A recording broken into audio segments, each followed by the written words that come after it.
Welcome to the Kids with Big Emotions podcast. I am your host, Andy Clark.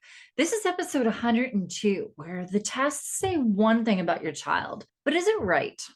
Is it how you feel as a parent? When our kids struggle, school often recommends testing to figure out how to support them. There's testing as well for ADHD and autism, for gifted, for all kinds of things. But what happens when those tests don't tell the full story? What if your child is struggling, but the test results say otherwise? If you've ever felt frustrated by school assessments or wondered if there's a better way to understand your child's needs, just know that you're definitely not alone. The testing actually is one of the reasons that I'm going to say started this business, but it's not. It's like the reason why I pulled my son from school and realized that I had to start figuring things out on my own was because of the discrepancy in the testing. In today's episode, we're going to be diving into the limitations of standardized tests, especially for kids who think differently, whether they're gifted, autistic, ADHD, or have executive functioning struggles. I'll also share alternatives that can give you a more complete picture of your child's strengths and challenges. By the end of this episode, you will understand why traditional tests don't always reflect your child's true abilities, what you can do to supplement school testing, and how to advocate for better support based on a complete picture of your child. I really know that testing can feel like a necessary step, especially if your school requires it for services. And I'm absolutely not saying that you shouldn't do it. There's definitely a time and a place for it. It's just that you should also consider the bigger picture and not relying solely on what the tests say. This is really about understanding your child on that deeper level so that you can help them thrive, not just in school, in their life, in all their activities that they do, and their future. So let's dive in. There's this common belief that if my child struggles, a test will tell us exactly what's wrong and how to help them and support them. Is that a common belief? I think that's kind of what we are led to believe. When our child's struggling in school and we're going to the teachers, we're going to the counselors, we're going to the principal, and we're like, how can we help this child? They quite often, no, that's not true. They don't quite often suggest testing. Sometimes they don't at all. They try to avoid it. At times, they will say you should get your child tested. The way that it is worded, the way that it all comes about, so I'm just backtracking as well, because they may also say that they won't put steps in place. They can't get an IEP for your kid, where the teachers will have some guidance and stuff to be able to support your kids.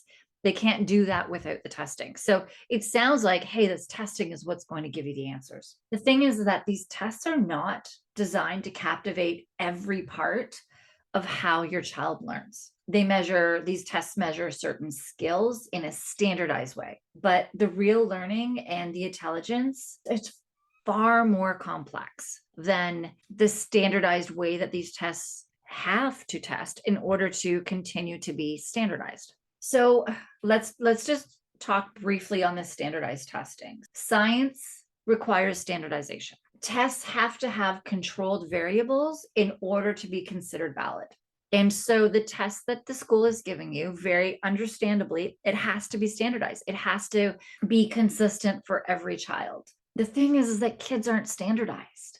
Different kids, especially the kids that are struggling, usually have a different way that their brain works, a different way that their brain replies to questions, that it pulls information out. And the way that they think, the way that they learn, the way that they're responding to things is different, which is usually why we're doing these tests. But these tests are standardized in a way that is kind of built for the child that doesn't have struggles. So when we try to fit these kids that are struggling into this like one size fits all test, we really miss the big picture. Imagine this as being like a broken microphone versus a speaker. So you have a microphone and you have a speaker system. If the microphone isn't working properly, the speaker system won't project sound well. And people might assume that the problem is with your voice because something's not coming out the other end. So it's not coming out the speaker when it's actually the microphone. And if we think of these standardized tests kind of like a speaker, where They can only amplify what the microphone picks up. So if the child is struggling with executive functioning, where the way that their brain processes information, if it's with attention, if their brain thinks different, then these tests are not going to capture what that child truly knows, because the microphone or the way that the information is going in or processing that information isn't working optimally for that child.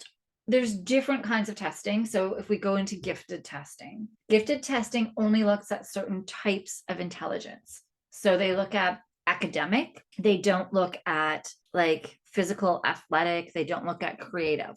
And so they're looking solely at the academic. And typically kids who can sit still, who can focus and think in a linear, standardized way. The thing is that if you look at the research by Linda Silverman, who is a gifted guru, she has this amazing chart that I love that shows you every standard deviation that a child is above average as far as like academically, where they can like think, where their brain is. They actually have more and more struggles in their executive functioning system, the way that they process and get that information out. And so they struggle because their test scores might be very low, and they might actually miss out on services that they need in order to actually stimulate their brain for where they are as far as academically, how they take in information, just because they can't output that information in the way that these tests need them to do it to get the scores that they need to have in order to get into gifted. We think of autism testing, right? I had a client whose son's autistic. She wasn't doing autism testing. He has autism. And with autism, you have different struggles as well that are not autistic struggles. You might have ADHD. You might have certain learning disabilities. There's different struggles that they might be testing for. And so she was taking him in for an assessment, and the testers wanted to help him. They really did. The thing is that they didn't create an environment where her son could succeed. There was bright lights. It was very fast paced. They were expecting him to give responses in a way that he wasn't able to give responses. They didn't give him time to get his energy out and to get adjusted to the room.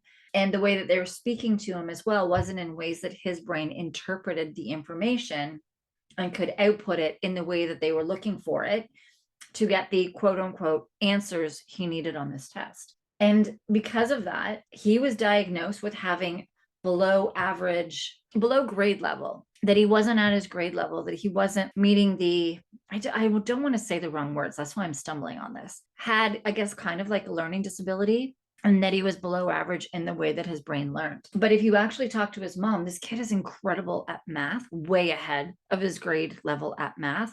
And there's some other things that he can do that are just at a really high level. The thing is that he needs the right input in order to give the right output.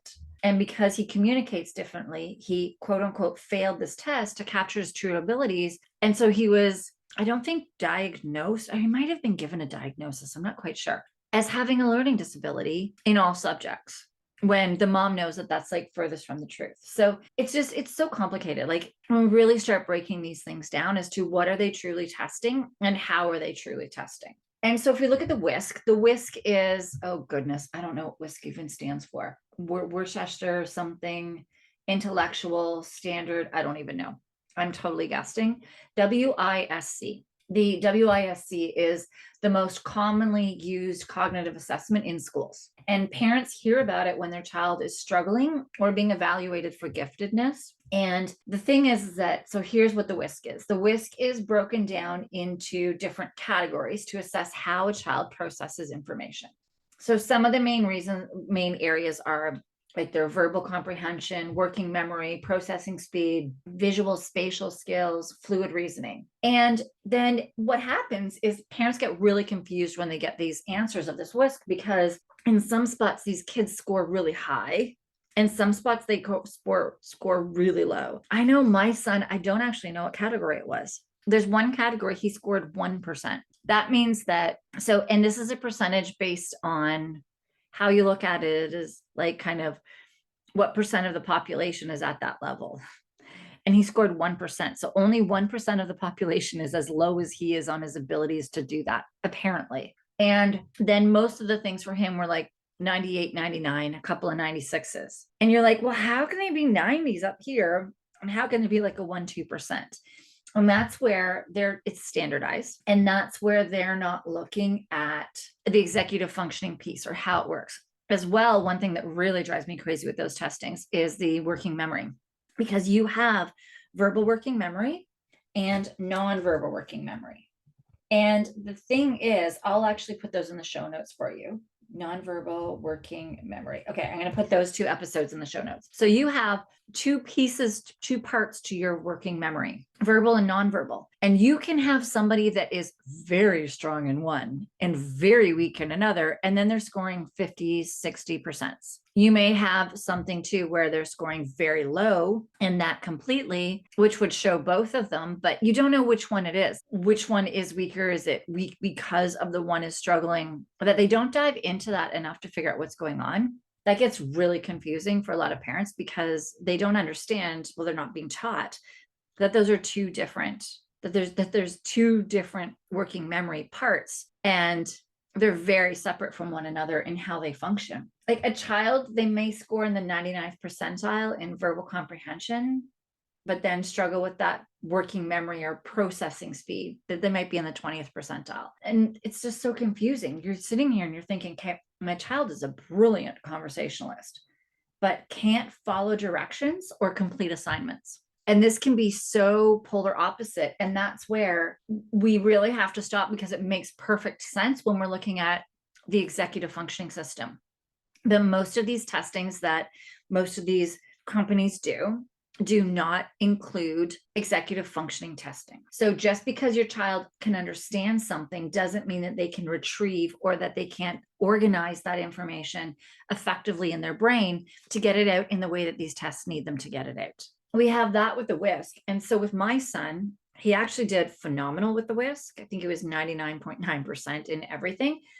But the spatial is where he fell short by 2%. So 96 is the cutoff to get into gifted. And I'm actually grateful he did not make the cutoff, because I wouldn't have pulled him out and been able to learn all this stuff about him. But that 96, he needed 98 to get into gifted. So you need to first get the WISC really high, and then you need to go into the second one, which is the spatial, the visuospatial or something. I'm not quite sure. And he only scored 96 in that. So he didn't make gifted, but you're sitting here with a kid that's getting 99.9% in every subject compared to other kids their age. But they're failing something about how they're getting the information out. And they're like, so that's not a gifted child. And we have to stop and think about that. So this child is getting ridiculously high marks in these subjects, like 99.9% compared to every other child, their age and their grade. But then they fail a spatial on how they're getting the information out.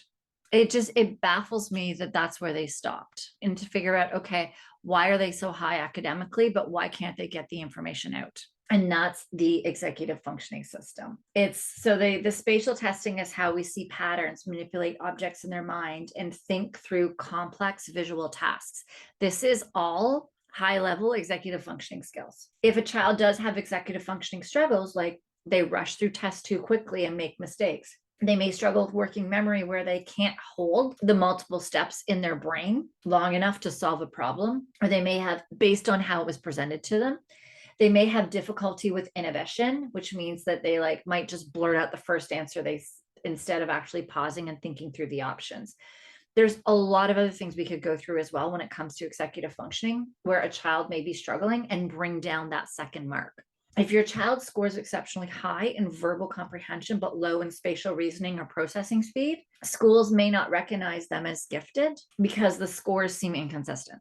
And in reality, it's actually an executive functioning issue, not an intelligence issue, which is where, interesting, when my son was in gifted, my oldest in gifted, his class was full of kids that were madly on the spectrum, in a way that enough they could still be in a classroom, still struggling though to get through some of their stuff. They were at enough that they could still pass that gifted screening, but still had autistic characteristics that had them struggling with their day-to-day work. There were kids with ADD. He had a child with ODD, oppositional defiance disorder, in his class. And so the teachers who are not equipped with all of these executive functioning struggles, a large amount of them in a class, even though regular classrooms have a large amount of these as well, because a lot of these kids miss the gifted screening, or they are actually academically struggling because nobody is supporting their executive functioning system.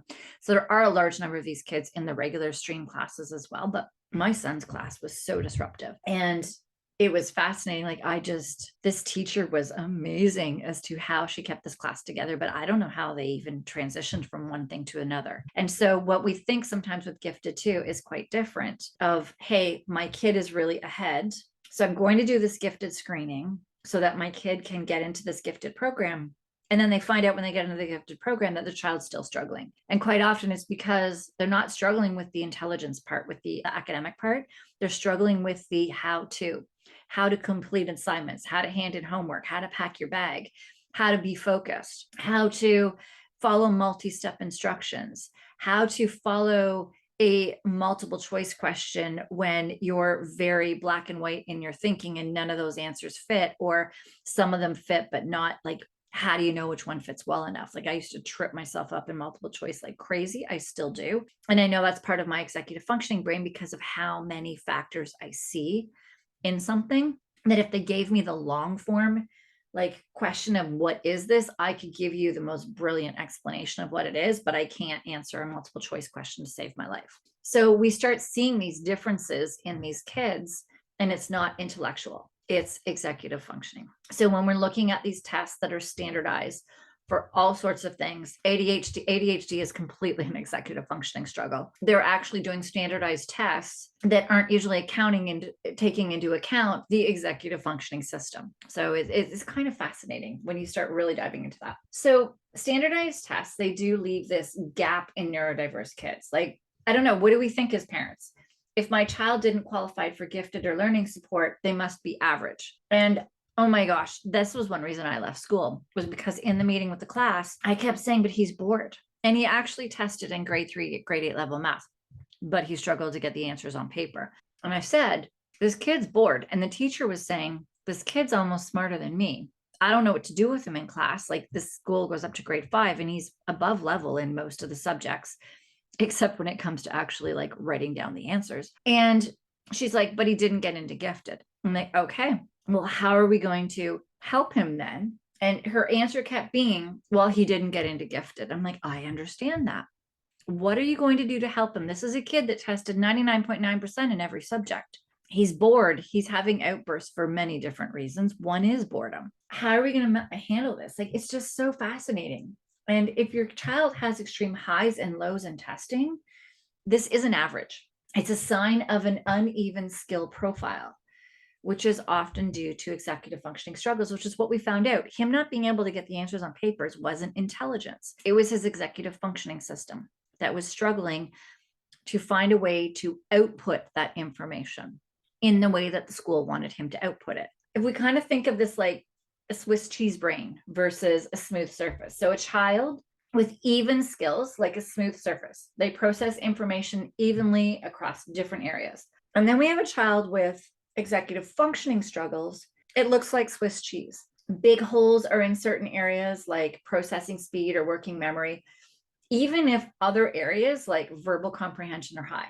The school often doesn't know what to do with that Swiss cheese brain because they do things all at one level. They can't go ahead in some things and under in others at the same grade level, because in their minds, every kid of every age, of the same age, the same grade, should be at the same level, learn the same way, and do the same work and have the same passion for it. So they categorize this child who has this Swiss cheese brain as fine, or they overlook how these gaps are really impeding or impacting their learning and their emotional regulation, which is that emotional regulation, the big feelings, the big emotions. Like my son would explode in class, and the school would only handle him. They only wanted to talk about how to handle him when he was in the red, not the reasons why he would get into the red and all of a sudden have outbursts and yell or scream or hit.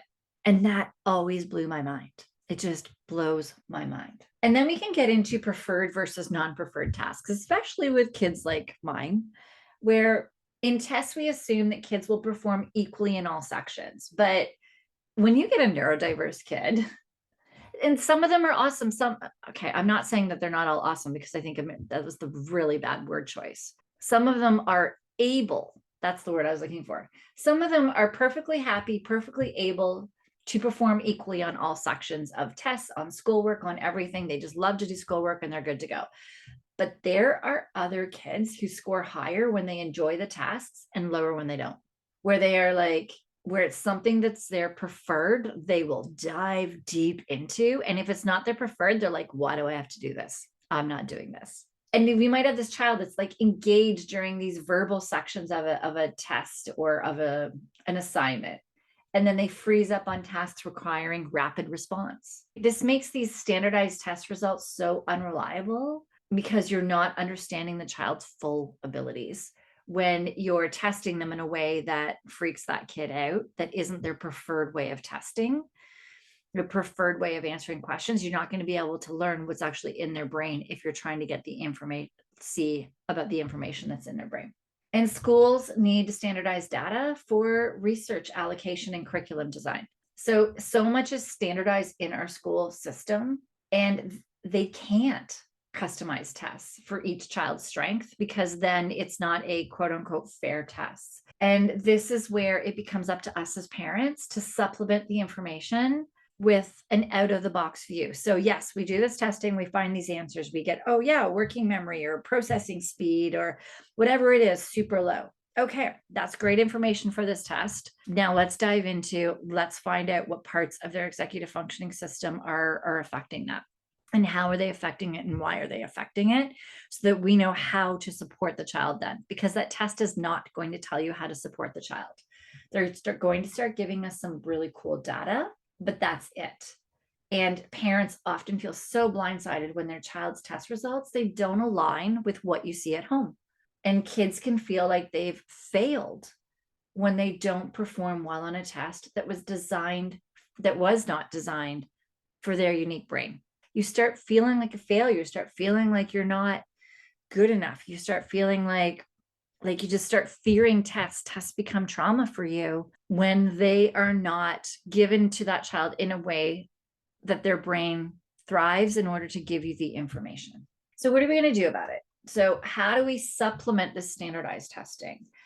The first step is recognizing that the WISC or these standardized tests aren't the whole picture. So if the WISC doesn't show giftedness, but you do see a brilliance in your child, trust what you see over that single test. Like I was shocked. I was like, okay, my oldest child's gifted.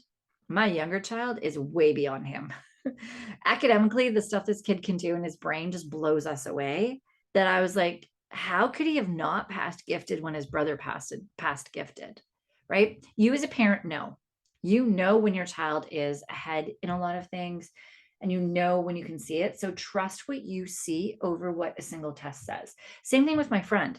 When it came back as your son having like this learning disability, I was like, what do you think? She's like, he's way ahead in math and that. It's just you have to make sure that you're asking him in a way that his brain can get it out to you, that he can verbally communicate with you the answers. And I'm like, okay, so what do you think of this diagnosis? She goes, it's not him, like truthfully. And I'm like, okay, so go with your gut, go with who you are. Definitely get the school testing if needed. If you need an IEP, if you need support from the school, do what the school is asking you. Because if you then bring something else to them, they're not going to be even open to look at some other testing that you've done or some other insight that you have for them if you're not going to be opening to doing what they would like you to do as well. And if the school requires testing for services or accommodations, like go ahead with it, but don't stop there. That's the whole thing from this. Don't stop at that one test. Find other ways to assess your child's real abilities. Really, where are they at? Really, where are they struggling? Because a lot of these struggles bring big emotions. The frustration from your kid, the feelings of not being heard, the feelings of being bored, the feelings of overwhelm, or constantly put in situations where they're going to fail, even though in their brain they know that they have these answers, they just can't get them out in the way that they want. You can get so many big emotions, anxiety, anger, frustration, all of these things from your kid. So we need to find other ways to support them beyond these tests.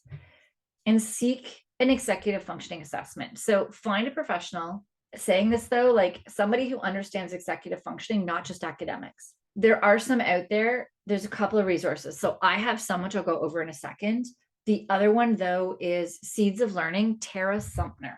So I'm just writing this down. I'll put her link down as well. She does have a wait list. She's in Ohio. She is the one that has taught my executive functioning course. She is creating a huge movement in schools and with SLPs, which are speech language pathologists. She is an SLP, a speech language pathologist, who 20 years ago discovered that most of the struggles that kids are having with reading and writing, answering tests, getting things on paper that have a lot to do with their emotions and stuff too, planning, organizing, all of these things were executive functioning and were not speech and language issues. That she opens her course up like twice a year. I did it last time that she did it in the summer. She just opened it up last month and 500 SLPs and teachers joined her program. So she is creating a huge movement. So what I would suggest is to see if you were in Ohio, first off, is to see if you can get in with her, wait on her wait list and get it done. She does do virtual and they do in person, but again, like huge wait list. Or message her and ask her if she has anybody in your state or your province or that she knows of that does the testing. I am not an SLP, so I don't do as deep a dive into the testing that she does. What I have is a executive functioning assessment form that has every single executive functioning skill that we go through with the parents that are in my support circle and that I work with one-on-one. I have the parents fill that out and then with the one-on-ones, and then I go into more questions and having them explain to me, help me understand certain situations this child is having. How do we observe this? How do we observe that? Because a big part that Tara does teach in her course as well, when I took, is that yes, we have the standardized testing that she always asks, do you need these answers for this test for a school or for an institution of some sort of way? Because then she has to answer it in the standardized way. And she does the standardized portion of the test, but then she also does a second part to that test, which starts pulling out. So if she starts seeing that that kid is struggling in memory processing or working memory, verbal, nonverbal, she will start doing certain testings of what she's taught us to start seeing if it's the verbal working memory or the nonverbal working memory. Where are they struggling in and how far down on the skills level is this child? So where do we know that we need to start working to help supporting that child? So I do that. I do all that in depth. This is where you can get information from the parents, from the teachers, from the school. If you're asking them the right questions about, they don't know they're answering executive functioning, but you can start finding out if the child is exhibiting any of those struggles that kids have who have those skills. And you can start asking, okay, where does a child have meltdowns and where don't they? Where is a child able to do testing and where don't they? And what do they do different where they do versus where they don't? And it starts giving you really good insights into their executive functioning system. So that's the piece that I've taken from her course that I'm able to do within my scope of practice. So I have that form in my support circle, which is my monthly membership. And I do it with my one-on-one clients. So I do all of that. I will put a shorter version of it in the show notes here so you can grab it and check and see just a quick short version of it to start getting you to understand what it would kind of look like. And it will really help you start learning how your child's brain starts looking when you start understanding all of the different executive functioning pieces and skills, of which I do teach in the support circle, and how to help your child with those skills that you can either do yourself, and you can also bring some of those helpful resources to a teacher in a way that a teacher will accept it. So the next one is presenting the complete picture to the school. And here's the thing is I've learned through working with responders, through a lot of what I do is, and all these schools, like I'm learning so much. I've learned all these different ways of having these crucial conversations where you're getting them to work with you. And the words you use, all of the stuff you use is so important. There is a book. I'm going to write it down. What is it called though? I'll put it in the show notes, the book. And I can't remember it, but it is phenomenal for being able to have conversations with people where you help them start feeling like they're the ones in control when you're the one actually controlling and helping the conversation. Oh, never split the difference. That's it. Never Split the Difference. Okay, so I'm going to put that in the show notes. That's an amazing book. But what I would suggest is instead of saying that the test is wrong, I would say, here's what the standardized test says. And here's some additional testing that we've done to help us understand the discrepancy in this test so that we really had the tools and the skills to be able to help to understand how to help this child. Can we look at both of these in order to be able to build the best support plan for this child? So that's my suggestion with you. I'm going to actually ask that this gets put into the show notes, what I just said. Okay, I'm going to ask that so that you have it. So instead of saying the test is wrong, you can start saying, here's what the standardized test says, and here's some additional testing that helps to explain the gaps in this child's learning. Can we look at both to be able to build support and plan for this child? So I'm going to write that in the show notes as well for you. So if you need that in order to help you. But I would suggest the book, Never Split the Difference. I use it on my kids. I use it on my husband. I use it all the time when I really need to have those hard conversations with people and I need to work with them when we're on opposing sides. Bedtime, it's a great one. I love that book. So understanding that testing is just one piece of the puzzle. So testing does have its point. It really can. I know when I'm looking at people's WISCs and stuff now, or the testing that they give me from a psycho eval, I can look at it now and see the discrepancies and go, oh, wow, there's executive functioning here. Where might it be based on what the discrepancies are in? It helps me start knowing what questions to ask about their executive functioning system. The testing really helps me. I do like it. I don't need the testing at all. In order to be able to start diving into this, I can ask the parents a lot of questions as to what is and isn't happening with their child in order to dive into that. But just knowing that the testing can be one piece of the puzzle, and what matters the most is how we support their strengths and work through their struggles with the child. So the next one is, if you homeschool, you don't have to do standardized testing because you don't need an IEP. You don't need it in order to do anything to get these supports. You already know if your child's ahead or not. You usually know what subjects or how your child is struggling with the information. Is it and now that you're understanding more, you can also go into my support circle as well, where I'm building out, I have this huge spreadsheet. You wouldn't believe that every week I'm building out a new lesson in it. And so I'm teaching you all about the executive functioning skills, but then I'm teaching you individually, okay, if these are the executive functioning skills they're struggling, this is what you're going to see in the work that they're doing. These are what you'll see in the work. These are what you'll see at home. These are social struggles they may be having. These are the academic struggles they may be having. And here's how we can help support this child with these executive functioning struggles. So I am so grateful that I do homeschool. I know that not everybody has the ability to do so, and not everybody wants to and can, and that is perfectly okay, right? We're all such different people. It is finding what works best for you. What I do love about executive functioning is I've actually put the academics on hold with my kids. I mean, they're already both academically ahead, and I am really working on the executive functioning skills with them in a way that works for them to build up these skills. And it's been fascinating watching this.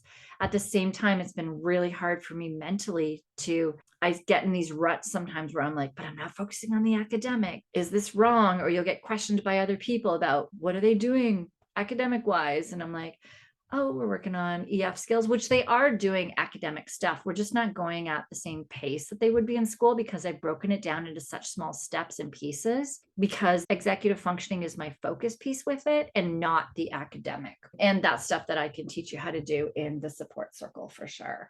Regardless if your kid's in school or not, I can help you with that. We can help you explain it to teachers and all of that stuff as well. And the other thing too is advocating for teachers that support executive functioning growth.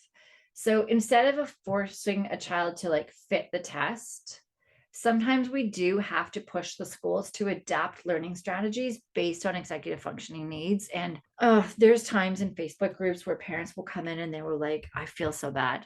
I feel like I'm being so mean and horrible. I'm pushing with the principal and I'm pushing with the school so much to try to get my kid the help and support they need. And I feel like I'm being a bad person for doing it. I'm going to tell you, don't. I would suggest reading the book, Never Split the Difference by Chris Voss. I would highly suggest that to help you manage the conversations with the school. So the school kind of feels like they're in control, but you're leading the conversation. But I would never say to stop advocating for your child. Your child needs you to be advocating until schools do change things on their end. So never, ever stop advocating for your child. So that was a lot. Any questions, definitely fire at me. Today, we covered why school testing is limited and how it can misrepresent kids who think differently, and what you can do to supplement these tests to get a clearer picture of your child's strengths and struggles. Many do believe that if my child doesn't test well, they're not smart. And oh my gosh, that is the furthest thing from the truth. We can change that thinking to being, if my child doesn't test well, then the test isn't capturing their brilliance. And this is where so many kids feel like they're not smart or get so lost in the shuffle and sometimes become academically behind, is when people aren't looking at the executive functioning side and really looking as to, why is my child struggling with this? Instead of, oh, they've struggled, they don't know how to do this. It's like, what is stopping them from being able to do this? If today's episode did resonate with you, I invite you to join my support circle membership. The link is in the show notes below. This is where I guide parents just like you, helping you understand executive functioning, how to support your child beyond testing, how to advocate for the right help. I dive into, my background is actually with first responders as well, all in sleep and stress and trauma. So all of the things that can get big emotions in your kids, we work with all of it. And all of it is affecting your kids, and we bring all of that together in the group. You're going to find strategies, frameworks, and a community. That's the most important part, is you're going to find a community that gets it. That's where you are. And we're here to help you every step of the way. Your child's mind is too unique to be summed up by a test. Your job isn't to fix their scores. It's to understand them fully and advocate for the support they need to thrive. And you don't have to do this alone. Let's work through it together in the support circle. The link is in the show notes, and I would be honored to have you in the group and to join us there. I will see you in the next episode.